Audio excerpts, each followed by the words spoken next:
Hey everybody. Hey everybody. Here it is. This is Satellite Sisters presents Cooking with Liz 2022. Who would have ever guessed I'd still be here like a million years later still doing this? And the theme for this season, my theme for the whole year is flourish. Flourish. I'm going to get back to that. So this is Satellite Sisters Cooking with Liz. And I'm Liz. Okay, so it stars me. We may have some new people here because this is my debut on YouTube. And this is what the kids do. So I thought, this is how you stay young. You teach yourself some new skills. So I'm learning how to be a YouTuber. So anyway, so yeah, it stars me. I'm Satellite Sister Liz Dolan. Satellite Sisters is, of course, our long-running, award-winning podcast, which you can listen to 900 episodes of whenever you feel like it. So, and my sous chef is Hooper Dolan. And you might hear from Hooper a little bit later on.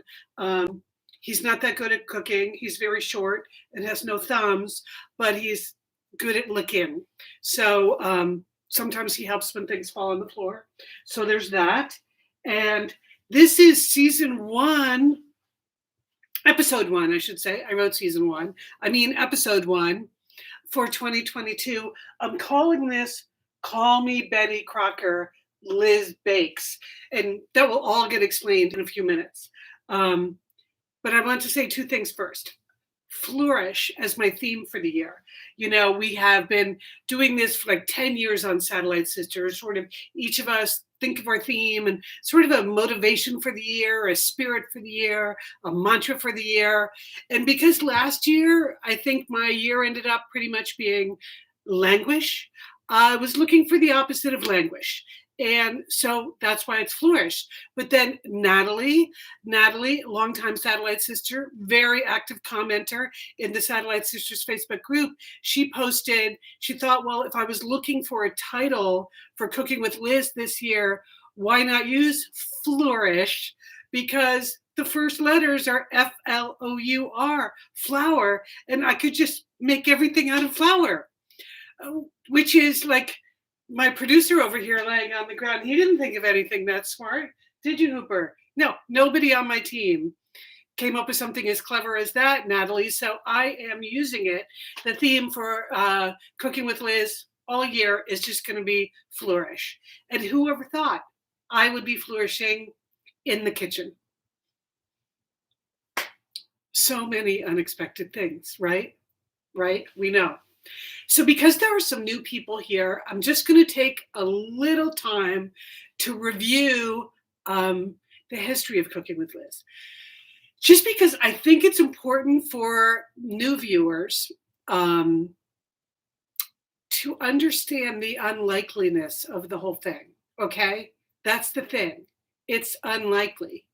The idea that I would be cooking, super unlikely. Cooking a lot for multiple years, like crazy unlikely, and posting all these live videos of myself doing it, like for good or ill, just putting it up there. Well, that was super unlikely too. But it all started in March of 2020. Remember that? When the lights went out? Yeah. So there was like a dark night in March of 2020 when the lockdown really began, where I just went live into the Satellite Sisters Facebook group with a pound of lamb. Remember how the grocery stores were just stripped clean of things? So I had this pound of lamb. I was like, okay, people, I'm just all alone here for God knows how long. What should I do with this? And in the comments, which I love, thank you, Julie, for checking on what's going on in the Facebook group. My sister, Julie Dolan Smith, there in the comments. So I got lots of comments saying, well, try this or try that, and I decided I would make moussaka with the pound of lamb that I had. And, that's kind of elaborate and not 100% beyond my skill set, but maybe not the best choice for my first dish ever, right? So on the podcast the next week, Lian and Julie and I were talking about it, and they're super supportive sisters. I mean, if you're a Satellite Sisters podcast listener, you know that. Super supportive of my adventures in the kitchen. But they said, instead of trying some big elaborate things during this lockdown time, maybe you should just learn to make some staples. Just make the basics that normal people make when they have their friends over for dinner. And of course, it was a time where we were not having our friends over for dinner, but it seemed like, within a month or two, we would again, right? That's what we thought. In March of 2020, that's what we thought. It was just going to be 2 weeks, 2 months, whatever. So I was like, okay, staples. That's what I will focus on as long as I'm doing this. So I started making like the basics, like Ina Garten's roast chicken, right? You have to know how to roast a chicken, how to roast a salmon. I did Claire Tansey's vegetarian chili was delicious. I mean, you can go back, you can look at all the videos. That's what's on the Satellite Sisters YouTube channel. As you see, most of what we have, sadly, most of the videos the Satellite Sisters have are just me cooking in my kitchen. Anyway, so I went through 2020, and then here we are. We're in 2021. We're still at it. And I had a few other things happen in the beginning of 2021, which I will explain. So I just kept at it because, oh yeah, Julie reminds me, meatloaf. Everybody needs to know how to make a meatloaf. I made a turkey meatloaf. And I think I also made a beef meatloaf. Like I made Ina Garten's turkey meatloaf. And then I also made Claire Tansey's meatloaf. I even had Diane Gray, who was Satellite Sisters accountant and procurement director, longtime listener. I think she's here somewhere. I even had her over for dinner for her birthday at the end of the year, at the end of 2021, and made her meatloaf for her birthday because that's one of her favorite things. So anyway, okay, thank you, Yvonne. The round light is glaring. Yeah, the ring light thing. Do I even need that? It's fine like that, right? Carrie reminds me I made the marinara sauce, right? That was the best ever. Mama Capra's marinara sauce. So many things. So I don't want to take you through everything I made, but I am going to review with you some of the lessons because from the beginning I've said, for me, it's all about the learning. I was just trying to use what I thought was going to be a couple of weeks or a couple of months of downtime to learn a few new tricks. Turns out that it's been a couple of years of downtime and we're still at it. So, but I've been keeping notes as I went along. Longtime listeners will know that I believe in the pink sticky note. As I go along, if there's some big lesson, something I need to make sure I remember, I write it on the pink sticky note and I put it up over my stove. So you can see a few over there. What are the ones I have up here? Oh, I have one that says no clumping. That was a very important lesson at the end of 2021 because I was making polenta, right? So you really got to fight against the clump there. And the other one says don't fall down.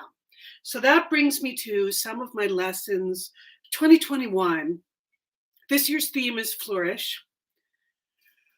2021, my Cooking with Liz theme was no fiascos. And this operated on many, many levels for me because I had some cooking fiascos in 2020. Some of you witnessed them. I mean, most of all, there was the famous dill sauce fiasco. Remember that? I almost served a dish out the Liz's tasting window, which I'll explain another time. After I had gone to trouble to make the dill sauce, this was Lian's special recipe, make the dill sauce, put it up, and I forgot the dill sauce when I served it. So that was a fiasco. So anyway, when I started 2021, I just decided, I ended 2020 by breaking my leg. So that was not a good choice. And so that's why 2021, no fiascos operated on the kitchen level. It operated on the orthopedic level. And I also just think sort of on the karmic level, the goal was to get through the year with really pretty much no more fiascos because I started with the doozy. So I got through the year with no more fiascos. What else have I learned? See, I've been saving these for the cookbook I'm going to write someday. At one point, I wrote down chopping versus dicing, question mark, because I don't think anyone ever really explains I certainly didn't know the difference, and here I am 2 years in. That's why it still has the question mark on it. Don't really understand. Like, is a dice just smaller?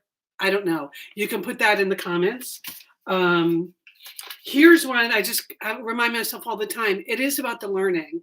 I make a lot of mistakes as I go along. Maybe not. Once again, the ring light. Okay, now it's falling over. I make a lot of mistakes as I go along. I don't care. It's about the learning, right? So that's the spirit we have tried to maintain here at Cooking with Liz for two years. Okay, here's one. This is so fundamental. You probably know this. I didn't know this.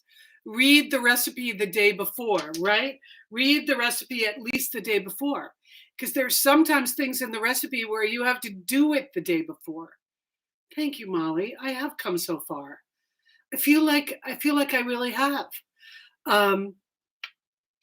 So read the recipe at least the day before in case you have to do something the day before. Sometimes you have to marinate it for like overnight, or you have to, I don't know. There are things you have to do the day before sometimes.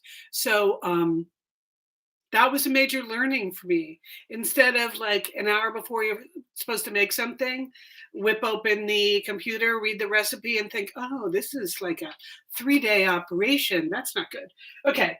Then here's one that my sister Julie, who is there in the chat, can comment on this. This was a major thing. No prop knives. Now, I'll give you a little backstory on what prompted her to say this. Very early in Cooking with Liz 2020, I was chopping or dicing or doing something. But I was doing it like with this prop cheese knife that I don't know where I had gotten it, but it was clearly not a knife meant for the job I was trying to do with it. It looked like a prop. It looked like if you were taking a picture of a cheese board and needed a good looking knife on it. So Julie and Lian, super supportive. She's like, don't be doing that with the prop knives. Just get yourself some decent knives. So remember, Karen, prop knife. I'm sure I still have it in the drawer. It's not like I never use it now, but I don't use it for chopping or slicing. So no prop knives. No eyeballing in baking. Well, just the no eyeballing rule. A lot of people cook that way, where there's no eyeballing. They're very precise. In life, I'm an eyeballer. Just in everything I do. It's not just cooking. I'm just a person who eyeballs. I do my best, take a guess at it. That's what I do. But if you're baking, no. Baking is a science, which I'm probably going to have to do in this little, call me Betty Crocker season. We're going to bake. There's no eyeballing in baking. I didn't even have measurement spoons. At the very beginning, I was using just like regular old teaspoons. And then I got me these. Changed my life. Really changed my life. You know how much I love to get Crate and Barrel on the blower. So, wow, that first year especially, every week I was like, oh, you know what I need now? Boom. Thank you, Crate and Barrel. Here's another thing. High stakes. This came up in the context of sometimes you're working with like an expensive ingredient. So it's high stakes, right? So you really have to take your time. You really have to make sure like whatever you're about to do to that gorgeous steak or the beautiful piece of fish or some fancy spice that costs like $50 for a teaspoon. These high stakes ingredients, not that I use a lot of them, you have to really take the high stakes ingredients seriously because you don't want to, there are no do-overs with the high stakes ingredients. So that was good. Then here's another thing. This is a lesson Julie and Liam kept, reminding me of. Cook with confidence, just like you can do it. You can do it. Liam always says, I believe in you. But that takes some confidence. And so I've really built up, for longtime viewers of Cooking with Liz will know, I have built up a lot of confidence over the last 2 years. Again, who thought it would be 2 years? Nobody. But I have the confidence to show for it. So there's that. Then the last thing is, from the very beginning, one of the goals, because it's not like I couldn't cook. I just couldn't cook well. Things were pretty basic and they were good enough. But the goal, and this came from Lian, elevate. The goal was just to elevate everything a little bit. You don't need to do fancy food. You just need to roast a beautiful chicken and just a little more elevated than what you would normally do. So, elevate really was what drove the whole thing. If everything could just be marched, like chopped a little better, garnished a little more nicely, maybe fresher ingredients, all of that helped me elevate. So, that's a little bit of what I've been up to in the last 2 years. And also, for the first, well, really until almost now, but especially for the first year, my rule was I was only going to the store once a week. That was it. And if they didn't have an ingredient, I wasn't going to go to more stores. You don't just go shop around during a pandemic. So one shot, one store. If they didn't have it, then I just had to scramble and adjust. So so those were just, again, just some background. Now the stakes have changed a little bit. I do go shopping in grocery stores more, or really, you know, a lot of that is home delivery now. Why would you ever bother to go into a store now? Now, in many ways, I go less. Anyway, but now I can move around. If I can't find an ingredient, I feel comfortable going to a second or third store. But in the beginning, no, that was it. There was no, the idea is lock it down, Liz. So here we are, the beginning of 2022, again, which is insane. And I got this gorgeous gift from the people at Betty Crocker like a month or two ago. I got an influencer box, if you can believe such a thing, that I could be a food influencer. So I got this great box of stuff from them because this is Betty Crocker's 100th birthday, and which I didn't know. And so what I'm going to do is pick some recipes from the book to make, and then also take some suggestions from you to make. So that's the concept of this little Call Me Betty Crocker mini season that I'm going to do.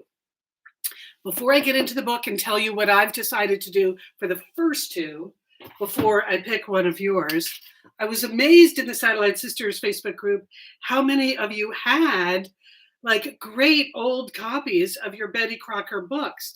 Like here's one that Diane posted. A lot of you had this book, 1957, A Kid's Cookbook, Betty Crocker's Cookbook for Boys and Girls.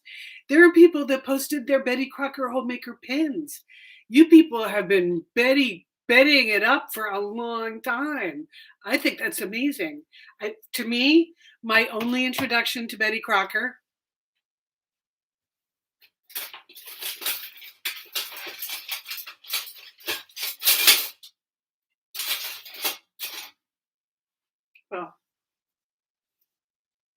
was a few of the utensils I had. I have the spoon. Where is it? I think it's in the dishwasher. Okay.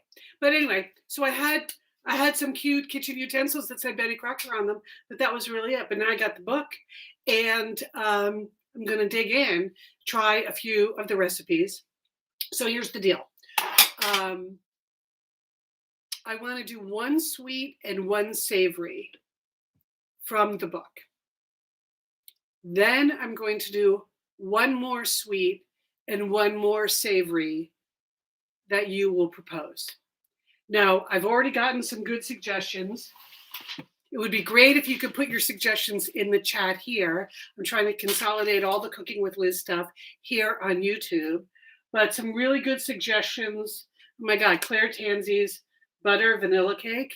That looks awesome. Heather posted a recipe for rye chocolate coffee cake that looked super sophisticated, Heather, and had some streusel on top. So that looked great. Andrea had a banana bun cake with cinnamon cream icing. Banana bun cake. Whoever would have thought I would even be saying those words? Um, and then there were some, so that was in the sweet category. In the savory, Dana said, her mom used to make impossibly easy taco pie. I'm going to come back to that idea. Um, and Claire Tansey also has a cheesy Dutch baby. And that's something our mom, Edna Dolan, would often make. We called it puffy pancake. We didn't know the term Dutch baby, but occasionally on a Sunday morning, we would get a puffy pancake when we came home from church. So any other suggestions like that you have here? This is the way I'm going to do it this season. I'm going to do first 2 of Betty's recipes and then 2 of yours. I'll probably do this for 2 weeks and then take a week off to rest and recover, and then do the 2 that are yours. Oh, yes, and Nancy, Sandy's biscotti. Okay, I think I'm just going to do that no matter what, Nancy. For the love of all that is Satellite Sisters. You're right, Nancy. You are very convincing. Very, very convincing. Biscotti.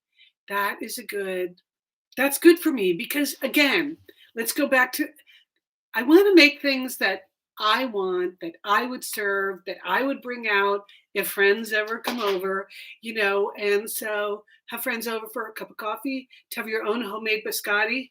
Okay, Nancy, sold. Biscotti, 100% sold. Okay, so now, I don't know how long I've been talking, too long. Already 21 minutes. So now I'm just going to go through the book.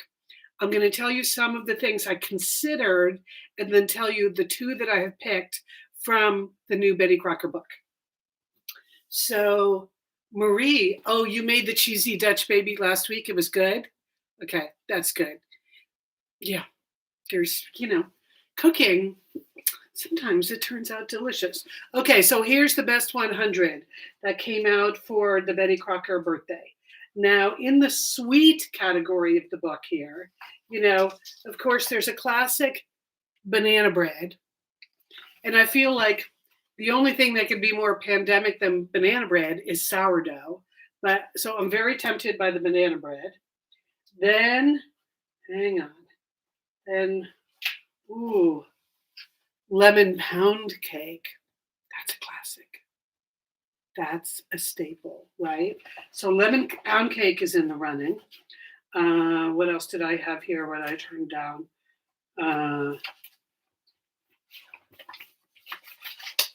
There are those words again, impossibly easy, that has my name all over it.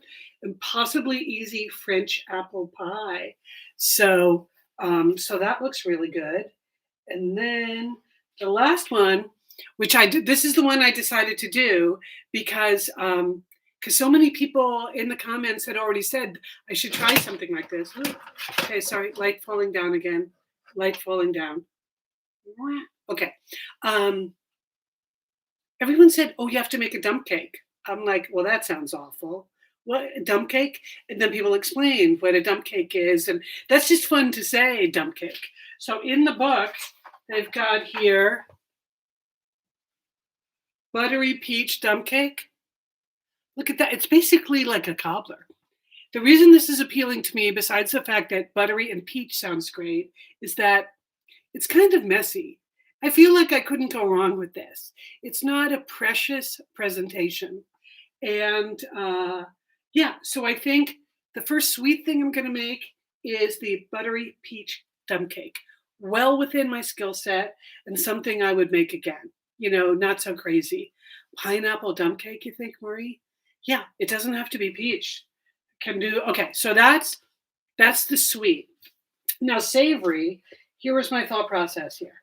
Okay, I came across the cheese enchiladas. Sorry, I'm trying to light myself a little bit better here. Back here, up here. No. I love cheese enchiladas. I would like to know how to make cheese enchiladas. So there's a recipe for that. Skillet fried chicken. I was very tempted to attempt this, but I don't know. skillet fried chicken the best kind of fried chicken, or are you supposed to deep fry a chicken? And I do not dare attempt deep frying. So skillet fried chicken went on the back burner here.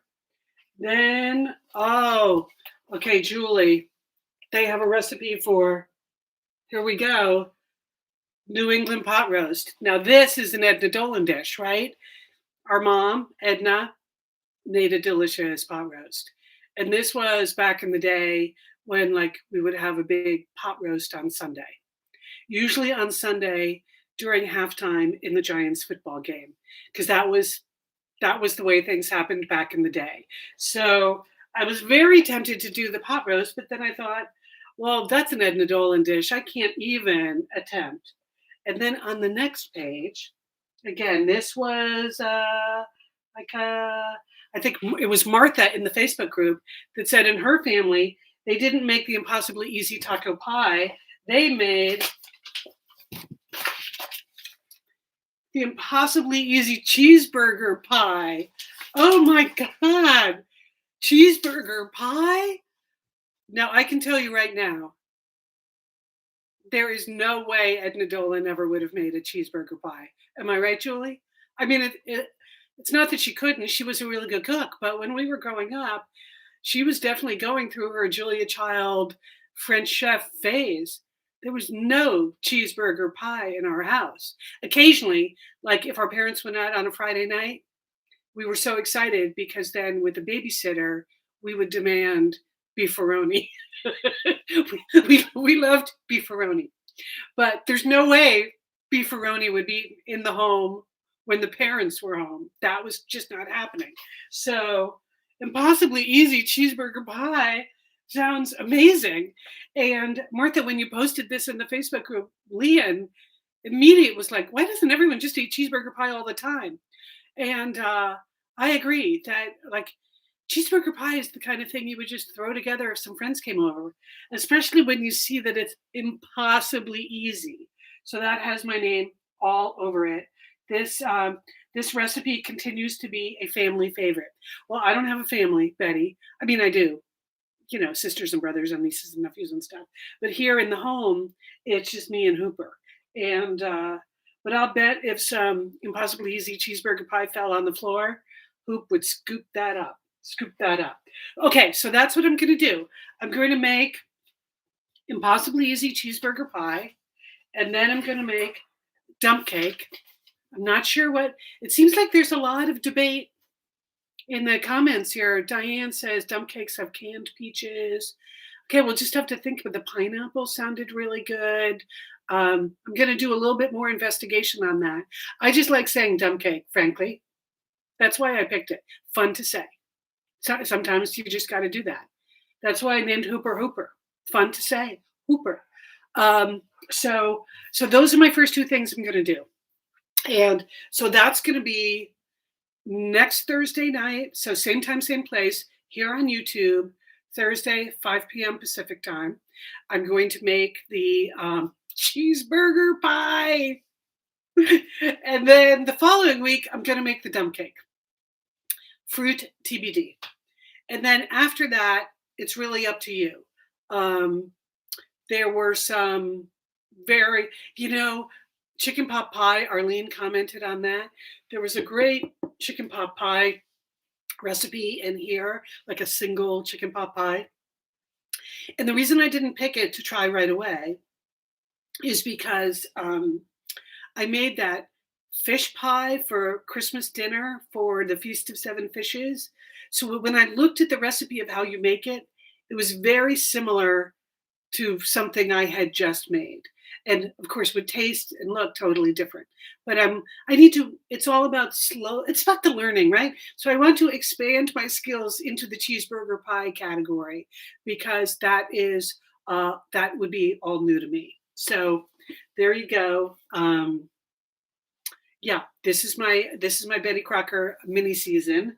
And that's how we're going to do this here on YouTube.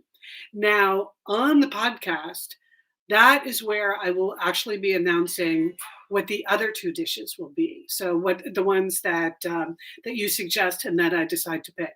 So make sure you're listening to the Satellite Sisters podcast. It drops every Tuesday. So I'll probably announce that, I don't know, in a week or two. Got a few things to figure out. I also need to make sure for any of these dishes, do I have the right material, as they say? Do I have the right supplies, or do I need to get Crate and Barrel on the blower for anything? Which is why things that involved small appliances. If you heard this week's show, you heard Julie do the complete breakdown on small appliances and whether or not I needed an air fryer. For now, my answer on the air fryer is no. But if I do need that type of thing versus the toaster oven, I think Julie recommended the air fryer would be the way for me to go, but not yet. I don't need any more small appliances yet. So there you go. So this is it. Cooking with Liz 2022. Just getting the spirit of Betty out there, trying a few things that are new to me, and then trying a few things that you will suggest and will also be new to me. So Elizabeth says, pick a recipe that Stanley would love. Yes, the Tooch.